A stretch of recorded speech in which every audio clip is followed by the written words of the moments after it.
Welcome to the deep dive. So today we're really taking a close look at some pretty raw emotional language. We're Yeah. digging into the lyrics from Tom Busby in the Dark. And it's a fascinating piece. Almost painful, really, when you look at it as like a data set of sorts. Our mission today is kind of unpack the language used here, the vulnerability, the strain in this relationship. We're looking at how the speaker talks about managing this internal chaos while also desperately holding on to this commitment. Like, what's the real cost when someone you love insists on, staying in the emotional shadows? Yeah, exactly. It's such a visceral journey in these lyrics, isn't it? It really skips past the usual stuff and goes straight for the nerves. We get this picture of what you might call emotional opacity, that pain when a partner just won't let themselves be fully seen. And the language is so physical, surprisingly so. I think that's definitely where we need to start. Okay, yeah, let's jump right in because the speaker starts with this almost like physical jolt. It's not a slow buildup of sadness, it's like an immediate shock. He says, I am worried I've been hit, blood running to my face. As quick as it comes, it can leave without a trace. That suddenness is striking. It really is. That phrase, worried I've been hit, it captures that acute panic, doesn't it? Blood rushing to the face, that heat, maybe shame, or just that sudden impact, like being blindsided. But then as quick as it comes, it can leave. That tells you something about the volatility. It suggests a relationship where these crises just flare up and vanish, leaving him constantly braced, waiting for the next thing. Constantly on edge.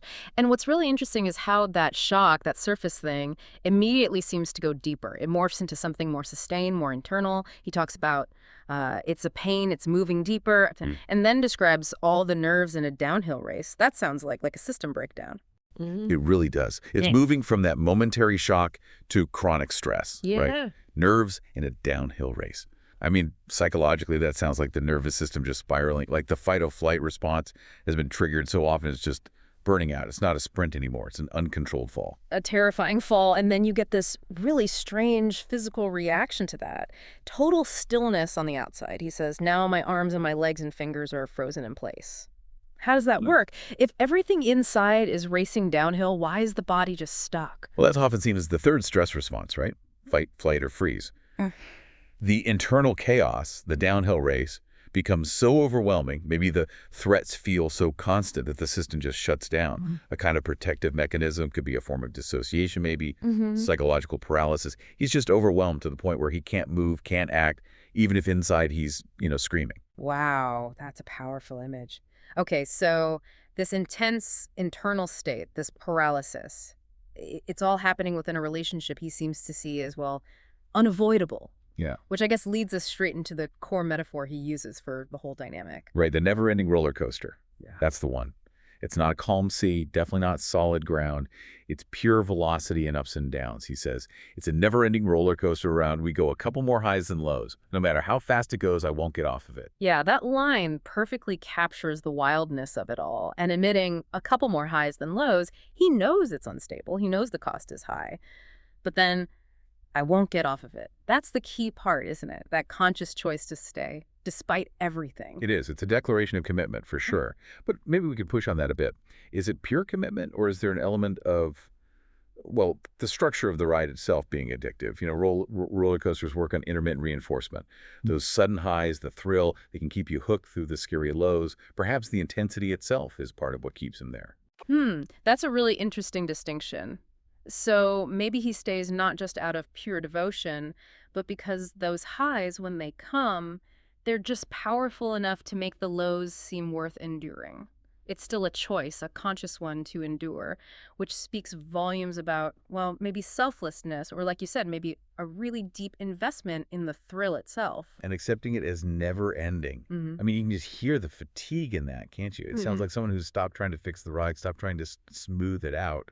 And instead, they've just resigned themselves to, holding on tight for dear life. Yeah, bracing for impact. Sure. Okay, let's shift gears a bit, because he does talk about the partner's perspective, or at least her needs, and it often seems to clash with his own intensity. He says, she needs time, take it slow, won't stop me from caring, so he acknowledges this need for distance from her side. Right. And this is where the strain becomes less about his internal state and more about the interpersonal dynamics. She needs space, a slower pace. That could be a perfectly healthy boundary in a relationship. But then he makes this really crucial distinction, I think, between his caring and her sharing. How do you mean? Well, He describes her as guarded. She don't share every piece of her soul. That's her boundary. But then he immediately follows with, won't stop me from sharing. See the imbalance. He seems to be saying, I'm going to remain completely open, completely generous, even if you don't reciprocate fully. Hmm. He's pouring everything out while she's holding back. That one-sided generosity. Yeah, that makes the next part really hit home. Because the real heartbreak for him isn't the distance, it seems. It's not the slow pace. It's the act of hiding. He says, but when she hides it in the dark, that's what really breaks my heart. Exactly. And this is where we need to talk about privacy versus secrecy. They're not the same thing. Privacy is respecting that need for time, respecting that she won't share every piece. He seems okay with that boundary, but hides it in the dark? That sounds different. That implies deliberate concealment, actively shutting him out from something important, something painful maybe. And for someone pouring everything in, like him, that intentional darkness, that Yeah. opacity, that's what truly hurts. It's like it implies a lack of trust or maybe a feeling that he can't handle whatever it is she's hiding. That must be devastating. Absolutely. It's the weight of the unknown, the thing he can't see or help with because it's kept hidden. And then adding another layer to this, the speaker starts to blame himself almost. He said, sometimes I don't land a shoulder. I know that's my big mistake. I wonder about that line. Is he saying his mistake causes her to hide things? Or is he looking back at those moments where he froze, like we talked about earlier, and thinking, maybe if I'd been stronger, been more present, she wouldn't have needed to hide? It could be that internalization of blame you often see in these dynamics. He's looking for his own failing in a situation that might be more about her way of coping, her unavailability. Recognizing his own moments of failure, like not landing a shoulder, might, in his mind, almost justify the extreme lengths he goes to later on. Right. Okay, let's look at that now, that extreme selflessness, because it really gets into the physical toll. The sense of depletion is just palpable when he says, I don't care she has all my takes it out of me, but I don't care she takes all that I have, I give it to every. I mean, that sounds like more than just giving. It sounds like being completely emptied out. Like he's the only one fueling this thing, constantly sharing, caring, trying to shine a light. And that phrase takes it out of me. It sounds almost like, well, an extraction. It really does sound like extraction. That's the language of burnout, isn't it? Not just dedication. Healthy relationships, even with sacrifice, they might leave you tired sometimes, but hopefully fulfilled too. This sounds like self-annihilation.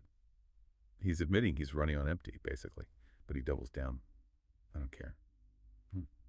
It's like that commitment to riding the roller coaster overrides any instinct for self-preservation. And the result, the physical toll of all that emotional labor, that chronic stress, comes out in that simple phrase, my tired heart. That heart isn't just tired from the ups and downs.